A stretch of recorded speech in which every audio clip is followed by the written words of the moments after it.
बिस्मिल्लाहिर्रहमानिर्रहीम। दोस्तों और मेरी प्यारी बहनों, आज का वीडियो बहुत ही ख़ास होने वाला है। वीडियो को आखिर तक ज़रूर देखिएगा। दोस्तों, टेंशन से कैसे बचा जाए और अपनी टेंशन को कैसे ख़त्म करें, कैसे दूर करें और अपनी ज़िंदगी को पुरसुकून ज़िंदगी कैसे बनाएं। बहुत से लोगों को देखा गया है कि बहुत से लोगों की शिकायत होती है कि हम टेंशन के शिकार हो गए हैं और आहिस्ता आहिस्ता हमारी सेहत और हमारी जो तंदुरुस्ती है ये इस टेंशन से बड़ी मुतासिर होती चली जा रही है और हमारी सेहत पर इसका बड़ा फ़र्क पड़ रहा है। आदमी जब टेंशन का शिकार हो जाता है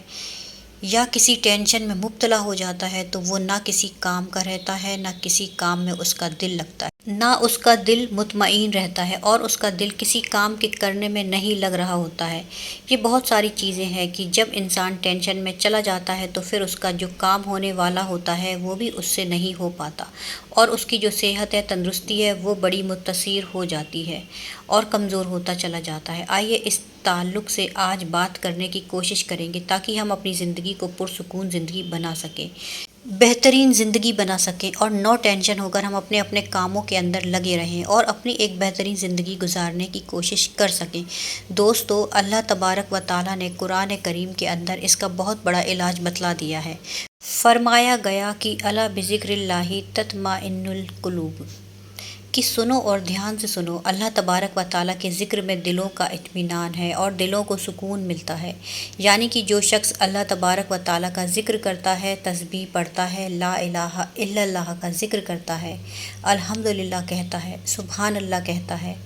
अल्लाहु अकबर कहता है या कुरान शरीफ की तिलावत करता है, तो ये सारे अज़कार हैं, दरूद शरीफ पढ़ता है, इस्तिग़फ़ार की तस्बीह पढ़ता है, ये भी अज़कर में शामिल है। और इसी तरीके से जो भी आयत या जो ज़िक्र उसे याद है उसे वो अपने वज़ाइफ में शामिल कर लेता है और पढ़ता रहता है, तो अल्लाह तबारक व ताला फ़रमाते हैं कि मैं उसके दिल को इत्मीनान दे दूँगा। अब यहाँ बात समझने की है कि मैं जो आपको समझाना चाहती हूँ कि जब बंदे से गुनाह हो जाते हैं, कोई ख़ता हो जाती है, लग़्ज़िश हो जाती है या नाफरमानी हो जाती है, तो अल्लाह की तरफ से कुछ आज़माइश आती हैं, अल्लाह की तरफ से इत्मीनान आते हैं, अल्लाह तबारक व ताला की तरफ से अज़ाब की शक्ल में उस पर सज़ा आती है। और ऐसी सूरत हाल में बंदा जो है बड़े टेंशन में चला जाता है, फ़िक्र में चला जाता है, डिप्रेशन में चला जाता है और उसकी ज़िंदगी अटक कर रह जाती है और वह खुद को किसी काम का नहीं समझता है, अपने आप को कि मैं कुछ नहीं कर सकता। ऐसी सूरत हाल में जो शख्स अल्लाह का ज़िक्र करता है, अल्लाह के ज़िक्र में लग जाता है और फ़िक्र में लग जाता है, दीन की अपने अमाल की फ़िक्र में लग जाता है और अपने अमाल और अपनी ज़िंदगी की इस्लाह की फ़िक्र में लग जाता है, तो अल्लाह तबारक व ताला उसके गुनाहों को माफ़ फरमाते हैं और उस गुनाहों के माफ़ होने के बाद अल्लाह तबारक व ताला अपनी रहमत ख़ास से उस बंदे पर मुतवज्जे फ़रमा देते हैं, जिसकी शक्ल में इंसान एक पुरसुकून और इसी तरीके से इंसान को एक सुकून मिलता है। आप देखिएगा और इस चीज़ को नोट कीजिएगा या कभी आप तजुर्बा कीजिएगा कि इस चीज़ का कि अगर आप किसी टेंशन में हैं और आपको नींद नहीं आ रही, तो या आप किसी फ़िक्र में हैं और आपको बेचैनी है या दिल की घबराहट है या बेसुकूनी है, तो वो महफ़िल, वो मजलिस जिसमें अल्लाह और उसके रसूल का ज़िक्र होता है, या मस्जिद में किसी मस्जिद के किसी कोने में जा कर के थोड़ी देर बैठ कर के अल्लाह का ज़िक्र कीजिए या सिर्फ़ ऐसे ही बैठ जाइए। यकीन जानिए कि ये जो वक्त आपका गुजरेगा, चाहे 10 मिनट का हो या 20 मिनट का हो, आधे घंटे का हो, ये आपको ऐसा महसूस होगा कि जो बाहर की जो लाइफ और बाहर की जो ज़िंदगी और बाहर का जो वक्त है उससे कई गुना ज़्यादा पुरसुकून वक्त है जो मेरा गुज़रा है। ये मस्जिद का 15 या 20 मिनट का जो वक्त गुज़रा, ये सबसे पुरसुकून वक्त मेरा गुज़रा है।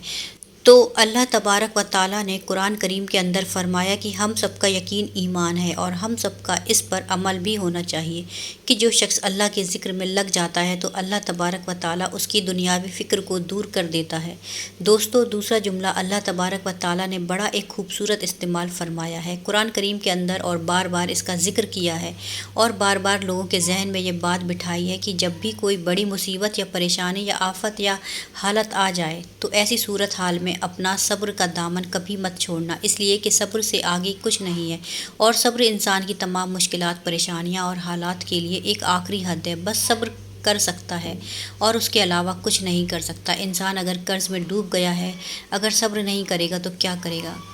کس سے چھینے گا، کس سے لے گا اور کس سے لے کر کے کس کو دے گا۔ اگر انسان بیماری کے اندر مبتلا ہو گیا ہے تو صبر کے علاوہ اس کے پاس کوئی چانس نہیں ہے، اور صبر کے علاوہ اس کے پاس میں کوئی ایسا نہیں کہ جو اسے بڑھ کر کے اپنی اس پریشانی کا حل کر سکے۔ صبر ہے مصیبت پر، اور یہ آخری حد ہے انسان کے لیے کہ یہاں پر آ کر کے اپنی زندگی کو روک دے، اور اگر میں اس سے آگے بڑھوں گا تو میری جان کا خطرہ ہے، میری زندگی کا خطرہ ہے، اور میری زندگی کے ختم ہونے پر خطرہ ہے، اور یہاں پر مجھے اپنے حالات پر، اپنی پریشانیوں پر اور اپنی زندگی پر صبر کر لینا ہے۔ یہ باتیں آپ نوٹ کر لیجئے اور اپنی زندگی کو پرسکون بنانے کے لیے ان باتوں کو یاد رکھیے اور اپنی زندگی کو پرسکون بنانے کی کوشش کیجئے۔ یعنی کہ صبر کا لفظ جو اللہ تبارک و تعالیٰ نے انسانوں کو سمجھایا ہے اور بتلایا ہے اور سکھلایا ہے، اور قرآن کریم کے اندر بار بار اس کا ذکر ہے۔ میں کئی مرتبہ تذکر کرتی ہوں، قرآن میں اللہ تعالیٰ فرماتے ہیں کہ نماز اور صبر کے ذریعے سے اللہ سے مدد طلب کرو۔ تو صبر انسان کی مشکلات ہے ان کے ختم ہونے کے لیے، یا پھر یہ بات کہی جائے کہ ان سے تھوڑی دیر تسلی حاصل کرنے کے لیے صبر کا پیالہ پی لینا اور صبر کے دامن کو پکڑ لینا، یہ انسان کی زندگی کو بچا سکتا ہے غلط قدم اٹھانے سے اور غلط چیزوں کی طرف مائل ہونے سے اور غلط باتوں کی طرف متوجہ ہونے سے۔ غلط باتیں اپنی زبان سے نکالنے کے لیے یہ روک دیتا ہے کہ جب بندہ بڑا پریشان ہوتا ہے تو یوں کہہ دیتا ہے کہ نعوذ باللہ کہ میں ہی نظر آیا ہوں اللہ کو کہ مجھے ہی اتنی ساری تکلیفیں دیں۔ اگر بندہ یہاں پر رک جاتا اور یہاں ٹھہر جاتا اور صبر کر لیتا تو یہ کفاریاں کلمہ اپنی زبان سے نہ نکالتا اور اللہ کی شان میں گستاخی نہ کرتا۔ اسی طریقے سے انسان جب قرض میں مبتلا ہو جاتا ہے تو اتنی ٹینشن میں چلا جاتا ہے کہ اسے نیند کی گولیاں کھانی پڑتی ہیں، اور اسی طریقے سے انسان جب کسی مشقت میں یا کسی مصیبت میں مبتلا ہو جاتا ہے تو پھر اس کی اتنی ٹینشن لیتا ہے کہ بے صبر ہو جاتا ہے، اور ایسی صورتحال کے اندر پھر وہ کیا نہیں کرتا۔ تو ایسی صورتحال میں صبر انسان کے لیے ایک آخری حد قرار دی گئی ہے کہ یہ تمہارے لیے آخری حد ہے، اور یہاں پر ٹھہر جاؤ، یہاں پر رک جاؤ اور اللہ سے صبر اور نماز کے ذریعے سے مدد طلب کرو۔ تو میں نے آپ کو دو چیزیں سمجھائی ہیں کہ ایک تو اللہ کا ذکر، یہ انسان کو اطمینان بخشتا ہے، اور دوسرا صبر کے